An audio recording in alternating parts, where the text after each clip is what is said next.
So I will be presenting you some security assessment that we've done on Bitcoin Core implementations. We've done that last year with two other colleagues, Nicolas and Michael. And I will try to drive you to like a bit how does the code works and what we've been able to do to try to find security issues and to basically try helping the developer raising their security measures in terms of testing and static analysis. So maybe if you're not familiar with all the Bitcoin concepts, I will try to enumerate like a few of them in a couple of minutes so that we are all aligned on the terms that we're going to reuse later in the presentation. So first, Bitcoin with a capital B is the network, the decentralized network.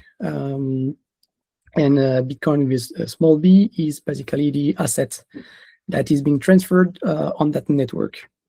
And the asset itself is divided in two different units, one Satoshi, which is the smallest unit, and one Bitcoin, which is like 100 million Satoshi. Of course, the core principle of the network is like it's permissionless, trustless, and there is some scarcity properties where only 21 million Bitcoin will ever be emitted in the coming years. There is two main actors on that network. There is the miners that are, which task is to assemble transactions within blocks and to mine them. And then there is the peers that do maintain a full copy of the distributed ledger that the Bitcoin network is. What's the network in terms of numbers? So today it's more like 21,000 nodes worldwide. And you can see the repartitions of the different implementations. So there is Bitcoin Core and Bitcoin Nuts, which is just a variant of Bitcoin Core. So as you can see, Bitcoin Core is in fact like 99% of the nodes running in the world. So there is very little diversity of clients. So it's even more important to have a secure implementation. Another number for this network is the hash rate that last year reached like 1 zeta hash per second. That represents the amount of computational power that the miner are able to provide to mine the blocks. So it's kind of a very mature network now. Yes, so very simple. Blockchain is just a chain of block. The block that we will always be discussing later on is the tip. So it's the latest block to date. Blocks are indeed referencing each other through hashes and cryptographic signatures. And Bitcoin has been programmed to basically emit a block every 10 minutes through a difficulty parameter that can adjust depending on whether miners find a block faster than previously. Well, the second concept that will be interesting because we focused a bit on it during our security assessment is fork and chain reorganization. If two miners happens to find a valid block for a given tip, both branches will be valid up until miners find another block on one of those two chains. And as soon as an additional block will be found, one of the two branches will be discarded. Because in the rule of this network, one of the consensus rule is that you always have to follow the longest chain. And to be more precise, in fact, you have to follow the chain that has accumulated the more proof of work.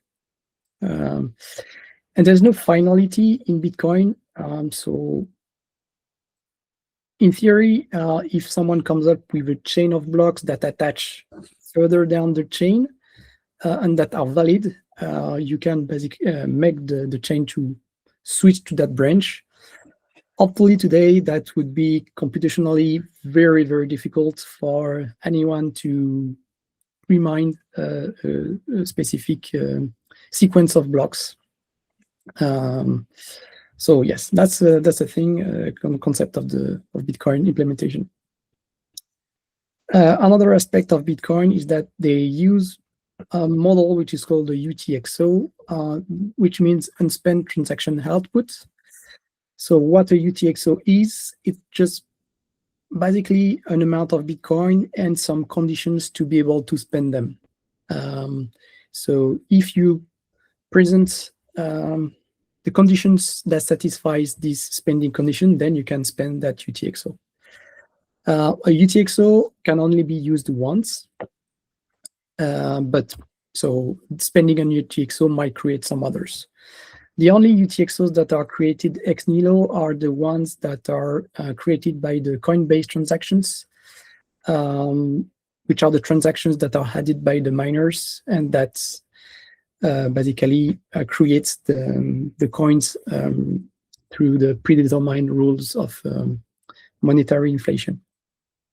So if you have a transaction here that you want to for instance, send some BTC to someone else, you can take one or multiple UTXO, and you are going to create a transactions where you're going to send some to whomever, and you usually send you back to yourself the change. So these transactions will basically consume this UTXO and create some others, for which, for instance, this one you lose the spending condition, and this one you keep if it's just the change. UTXO is like a really important part of the inner working of Bitcoin. Briefly about this spending conditions that allows to unlock a UTXO. That's basically a small script written in the Bitcoin script language, opcodes. So Bitcoin embeds a small stack-based virtual machine that allows you to write some logic to precisely spend your UTXOs. So you can encode like multi-sig conditions and like different other things. One thing is that it's not Turing complete. You cannot do loops because you, unlike some other blockchains. So yes, that's one thing. Then another aspect of Bitcoin is the mempool. The mempool is the temporary area where all the not yet validated transactions will live until they are being put into a block by a miner. It's a very, let's say, complex data structure in its inner working in the code, because it has to handle a lot of different mechanisms, especially like the replace by fee. If you submit a transaction, you can replace your transaction by adding more fee. So this kind of logic has to be handled by the nodes. And in case of reorganization, if you happen to have a branch, and finally you have to follow another branch, the transactions which are now invalid, I mean unspent, will have to go back to the mempool to be put later on in another block. So yes, that was the key ideas that we'll reuse in this presentation. So now let's dive into the Bitcoin Core implementation. So Bitcoin Core has indeed been developed first by the infamous Satoshi Nakamoto, but is now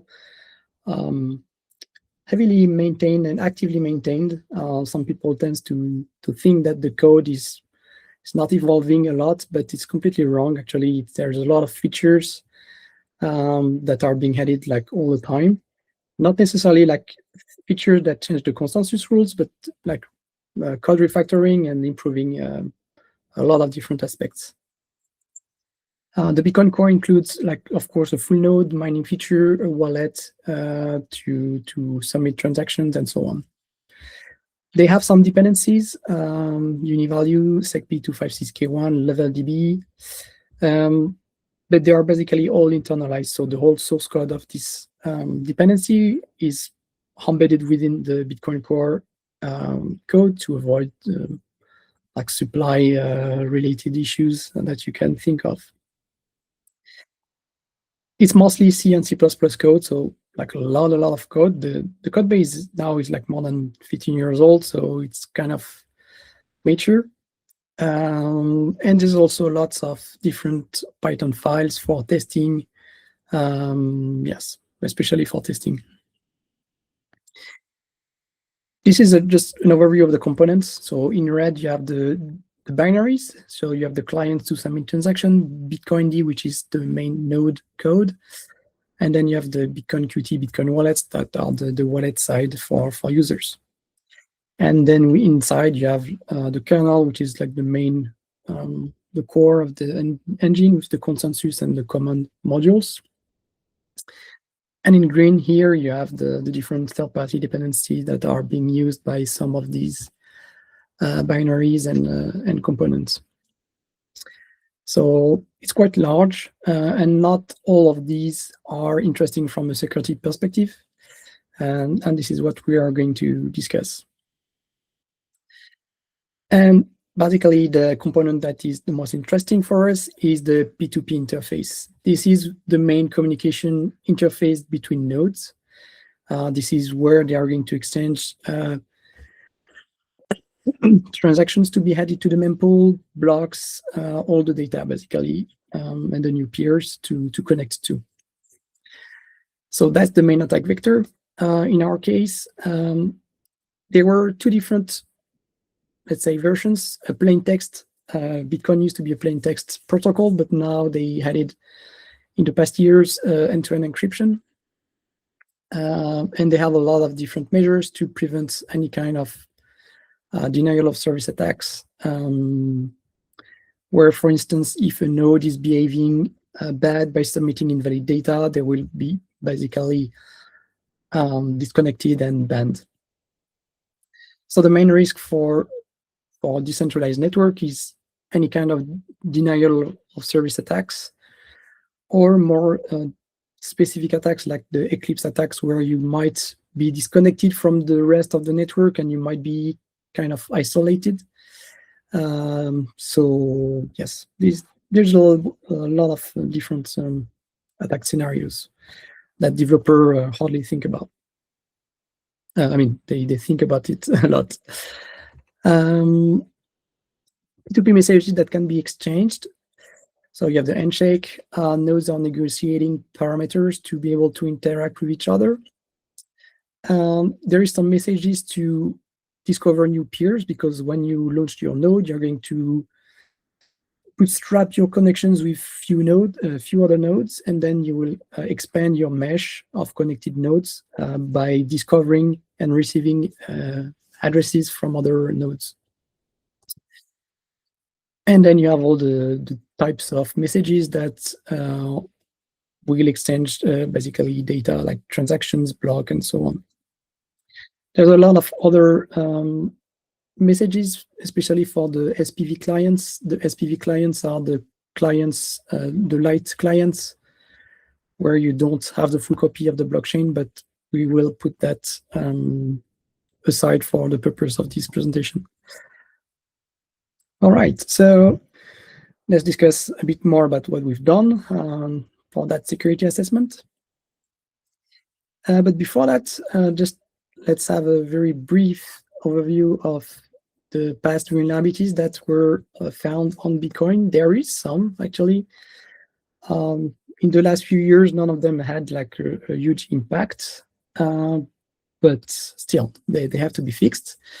So most of them are denial of service attack through the triggering of assertions, through like filling a disk or dosing the CPU, which can be very problematic for such network where you want like a high availability.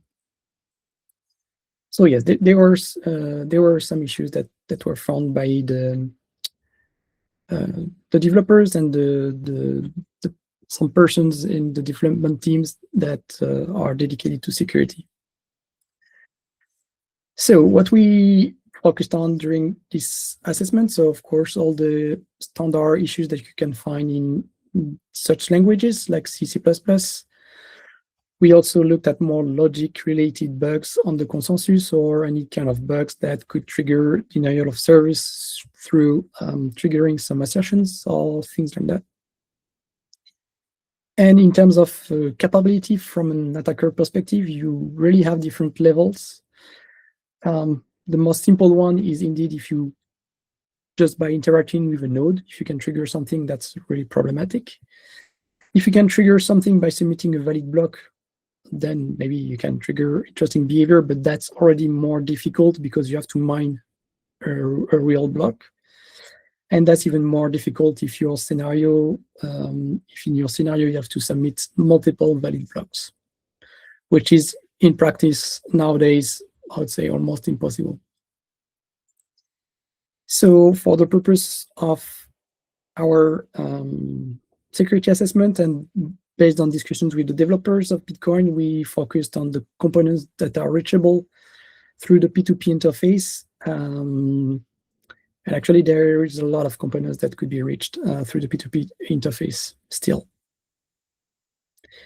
All right. As usual, we always start with static analysis. We spend sometimes leveling up on the code because it's rather complex. And based on discussions with the developers, we had a closer look on how the threads are being managed in Bitcoin. At all time, you have like a 7 or 8 thread that runs at the same time and do interact with the same data. But developers are very careful with that. They're actually using the LLVM thread safety analysis framework that allows you to annotate your variable to determine whether or not they have to be guarded by such mutex. If you can basically write all the lock conditions for resources to be used and to be accessed by the different threads. This analysis is not perfect. It has some limitations. It's not inter-procedural. I think it has some limitations with aliases as well. So we also had a careful review of them during our assessments. And we didn't find any, we found like very two minor things, which were not like security issues at all. But yeah, it was a core part of our assessment from a static analysis perspective.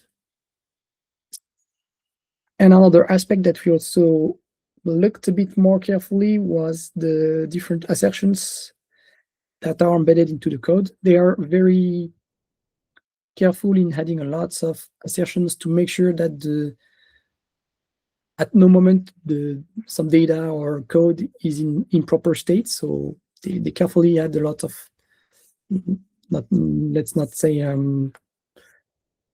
precondition, postcondition of things like that, but really they are careful about putting a lot of assertions in their codes to check for any problem. But the issue of using assertions is that if it happens to be true, then the node just stops, which is a real problem. So they add these 3 levels of assertions in their code. The last one is interesting for us because it behaves differently depending on whether you are compiling in debug or you're compiling in release mode. So in debug, it will trigger real assertions, but in release mode, it will just basically don't say any message if the condition happens to be true. As you can see, there are a lot of them. So they are really, yeah, there's a significant amount of these assertions. And we just found like one little issue with an assume on the neural division that can never happen, but which was protected with an assume instead of an assert. So that was the major things that we've done from a static perspective. But then after we started reviewing the testing and fuzzing of Bitcoin Core, and I will explain you briefly what is already in place. And actually, there's a significant amount of effort on this. So within the code, they have like more than 600 unit tests. They use the Boost framework for that. So unit tests are not necessarily security related, but they have quite a lot of them. They have more than 300 functional testing that they put in place with a dedicated Python framework that is going to set up the node in a specific state to test some scenarios. Some of them are also security related, I think. So they also have this kind of tests. And then they also have fuzzing, and they have more than 221 fuzzing harnesses within the code base, which is a lot. So a very large portion of the code, almost all the code is being covered by fuzzing. Actually, that's when you want to submit some changes or new features within the Bitcoin core, you have to provide, of course, unit tests, functional tests, and fuzz tests to make sure that what you to submit as a merge request is properly tested. Their code is being fuzzed by OSS Fuzz, so they're leveraging the Google infrastructure for fuzzing. But so they mostly fuzz with libfuzzer because they are using the libfuzzer naming convention for writing tests. So this is what's in place in the main source tree of Bitcoin Core, but there's also some other initiatives in terms of fuzzing and testing. One is called Fuzzamoto. It's actually being developed by Niklas, one of the developers of Bitcoin, that is focusing heavily on security of Bitcoin. And it's a grammar-based snapshot fuzzing based on libfl nix mode. I'm not going to dig that much into how it works. It was not the focus of the security assessments. But as far as I know, it was able to find a couple of issues. And also another initiative, which is called Bitcoin Fuzz, which is a differential fuzzer that is going to test the Bitcoin Core implementation against other implementation like BTCD for Go and Rust Bitcoin. And it's also testing some Lightning related code. And that one is also actively developed. So as part of our commitments for this assessment, we had to find our way to improve fuzzing without overlapping with the existing approaches, which was not that easy because a lot of very good practices and tests are already in place. So for the existing harnesses, we've not done much except replaying all the fuzzing harnesses using our ensemble fuzzer. In very brief, an ensemble fuzzer is just a way to combine different fuzzing engines together by making them sharing inputs with each other. The idea is that if a fuzzer is not particularly suited for the specific code structure, maybe another one will work better on this and will be able to basically help each other to reach deeper coverage. So we used Pastis, which is our own ensemble fuzzer here that is basically combining AFL++, OncFuzz, and libfuzzer.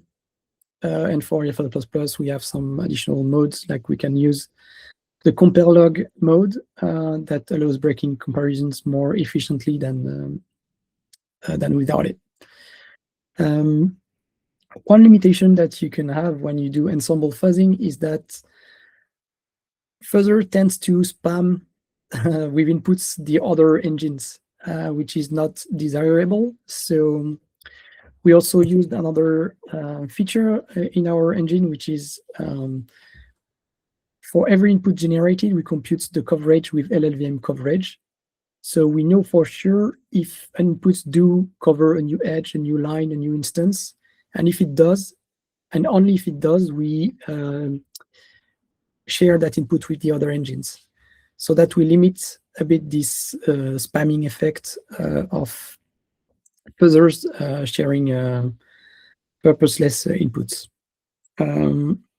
Because in fact, yes, fuzzers like libfuzzer do generate a lot of inputs because their inner representation of the coverage is not just lines or edges, it's slightly more evolved than that. So we did rerun almost all the fuzzing harnesses with this, and we were able to find very little lines or edges or instances, but not significantly interesting results, let's say. But it was interesting to do. And as part of our discussions with the teams, we really wanted to have them improving the security, and especially by adding new harnesses where it would be relevant. And for doing that, we looked at the coverage that was generated by fuzzing. And so we looked at the areas that were not covered by fuzzing. And so this is a call graph, let's say. It's a bit complex, but we will quickly review it. When you receive a block, it's going to go through a function called process new block, an accept block that will check all the consensus related rules. And if they are validated, then the block will be written to disk, and will the change state manager will call the change state, so the current chain, and will call the activate base chain. This function is in charge of finding the most work chain. So it will find within the tips available what is the one that have accumulated the more proof of work.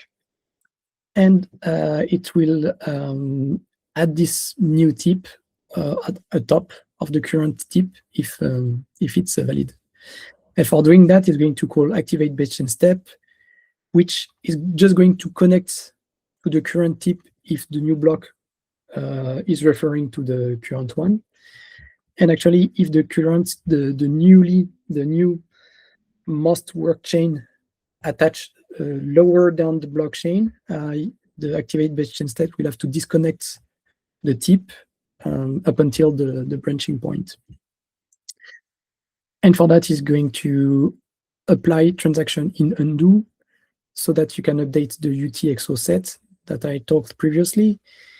And for all the transactions that are disconnected, the blocks and thus the transactions that are disconnected, activate base chain state will call maybe update mempool for reorg that is going to perform that is going to restore the transaction back to the mempool if they were disconnected.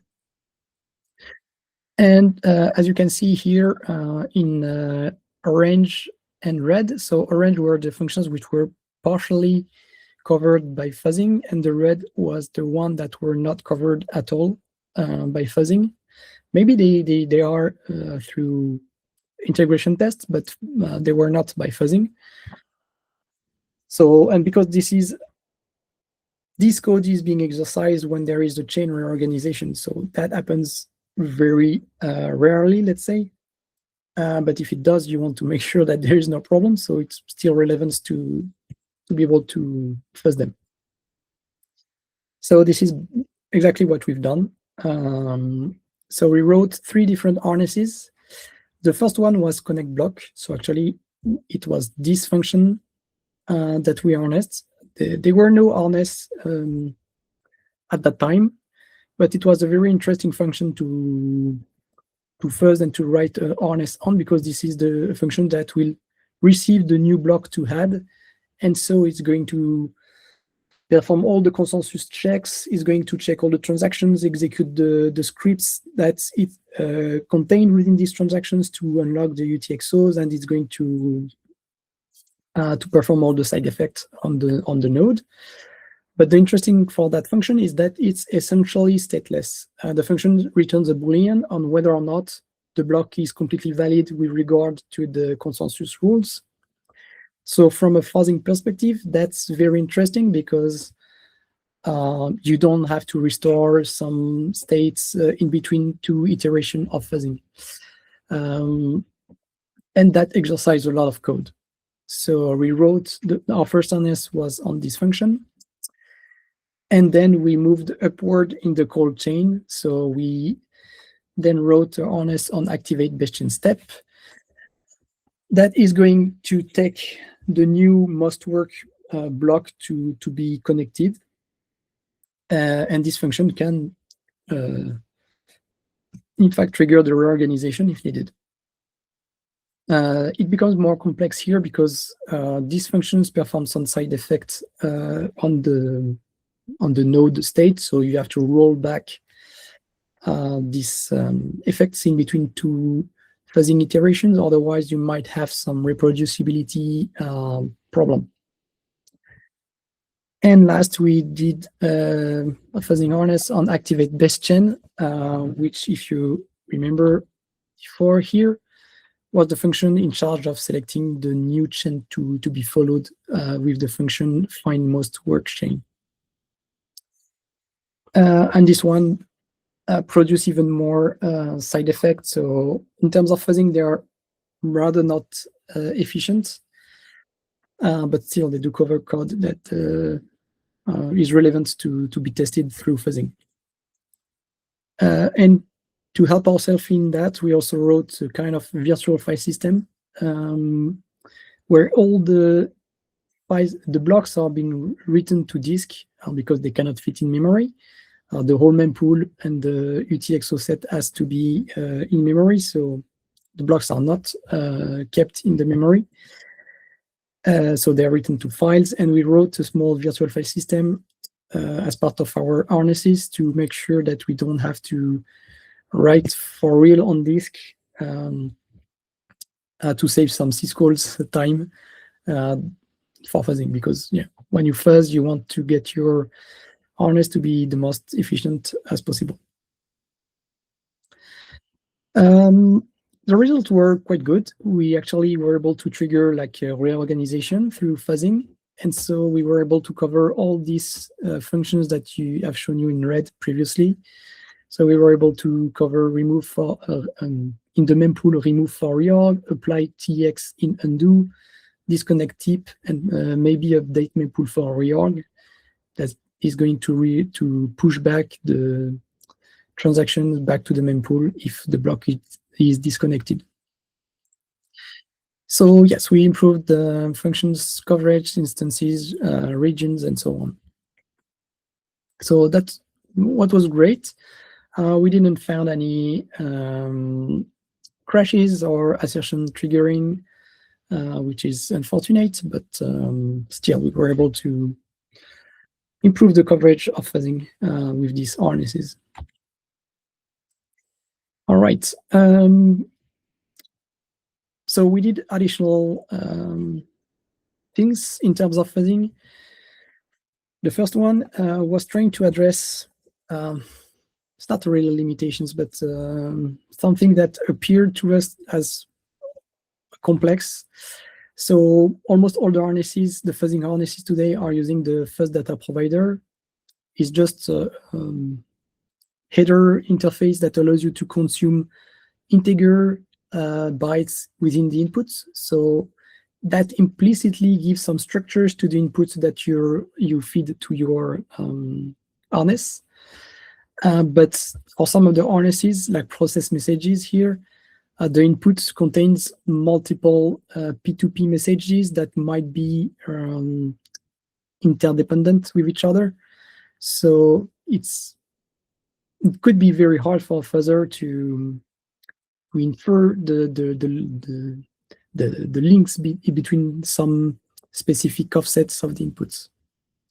So we tried to perform structured fuzzing using libprotobuf mutator. So libprotobuf mutator is a library that allows you to define your input as protobuf messages. So you define your, for instance, a transaction as repeated transaction inputs, repeated transaction outputs. So an amount to script that is going to lock, the unlock script for the TX input, and so on. So you define your input as protobuf messages, and what the fuzzer is going to do, that is going to mutate the fields of the protobuf by respecting the structure of the file. So that allows you to write more explicit type dependencies in your inputs. It facilitates a bit as well the debugging, because you can more clearly see the value of the fields. And yes, the protobuf mutator was also in C++, so it was the most suited structured fuzzing library for Bitcoin Core at that moment. It was really a tedious task to make it fit into the fuzzing infrastructure of Bitcoin, but it worked. The issue is that we didn't obtain better coverage with that. Yes, neither crashes. So for we've not, of course, we've not ported all the existing harnesses. We ported 10 to 15 of them, the most important one. But yeah, once again, using structured fuzzing here, I've not been able to improve the coverage, and neither to trigger crashes. And the last, one of the last things that we've done from a security perspective for the assessment was to try to test some cryptography-related components. Based on discussions with the developers, we purposely left aside the libsec P256K1. So we focused on some specific variants of SHA-256 that were not covered by fuzzing.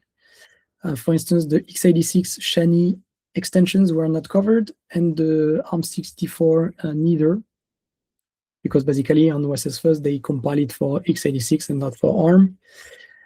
So we wanted to try that. And to do so, we wrote some harnesses for these algorithms, and we make them run into two of our tools.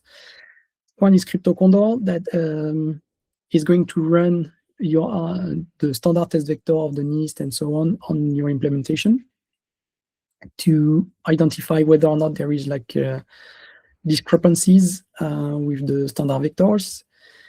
And then we also fuzzed it against OpenSSL with DeltaFly, which is our differential fuzzer that is based on libfl. In terms of results, so we didn't identify any different behavior. It did not surprise us at all, because the code is properly, it has been tested for years, and the SHA-20 poly 1305, I think, is the pretty much exactly the Bernstein implementation, if I remember. I don't remember which, but it was a reference implementation used. But still, we were able to cover some portions of the code that was not previously covered by fuzzing. And last one thing that we've done is not differential fuzzing, but more differential testing. This idea is the following. From one version to the other, developers want to identify if the code behaves differently, even if it does not trigger crashes or weird behavior. They just, if a given input on a given version produce different behavior, they want to be able to identify it, at least to investigate. So one observation that you can do is that the execution of an input on any program is meant to produce side effects on the program by updating structures or variables. And from one version to the other of Bitcoin, they have to remain mostly the same, unless, of course, there is like changes in terms of consensus or policy in the code. But if a given input trigger different side effects from one version to the other, they want to at least review it to determine whether it's okay or not. So the idea here is that we can reason on the inputs in terms of what side effects do they produce on the node in between two versions to identify there is some discrepancies across the versions. And for doing that, we used a mechanism which is called the trace points. It's a mechanism already present in the code where this is basically hooks for which you can receive the data through eBPF probes. So it's being used by people to monitor the node activity. So you can monitor these different events when you receive a new message, when you have a new connection in input-output, when you identify a misbehaving connection, when you update the mempool, when you add something, remove something, replace something. All these events can be monitored from through eBPF by another program. Here you can see what this macro looks like when you have a new inbound connection. You're going to call the macro with basically the value of this inbound connection. So in our case of differential testing, we wanted to hijack these mechanisms to generate a data trace, a trace of data of all the events that have been triggered as part of the execution of an input. So what we've done here is that we hijacked the behavior of the trace point macro to not write into an eBPF program, but instead just write into a file. And if the same input on two different versions of Bitcoin Core generates two different traces, then you can you might want to investigate whether it's legitimate or not. Because the risk here is to have some regressions that you might want to identify. We also added a new macro to be able to serialize any kind of data as part of the execution of your input in your harness. So we just tried it at the very end of the security assessment on two different versions. We didn't find any differences, so that was fine. But I would like to highlight the fact that this data-driven approach could also be reused as part of fuzzing to drive the coverage of the fuzzer. In the fuzzer, you have this extra counters feature where you can artificially make the fuzzer to think that he generated new coverage, for instance, by providing a variable value or something like that. And you also have the hydrogen mode of AFL++ that could use data as part of its coverage computation. So we didn't do it, but it would be interesting to use this kind of data trace to drive a bit the fuzzing. Maybe that would improve the performances. So yes, to conclude, we only found like 2 laws issues and 13 informational, especially on like improving the fuzzing harnesses. And in terms of deliverables, so of course we submit them the public report, but we also wrote these 3 fuzzing harnesses that are still in open PR at the moment. And we did these small testing scripts to test additional things. So yes, that's basically it for me. And I want to take the opportunity to thank Mike, Niklas, and Michael from Brink that have been very supportive during the audit. Antoine Poinceau as well, and of course OSTIF for driving the whole process with that company. So thank you.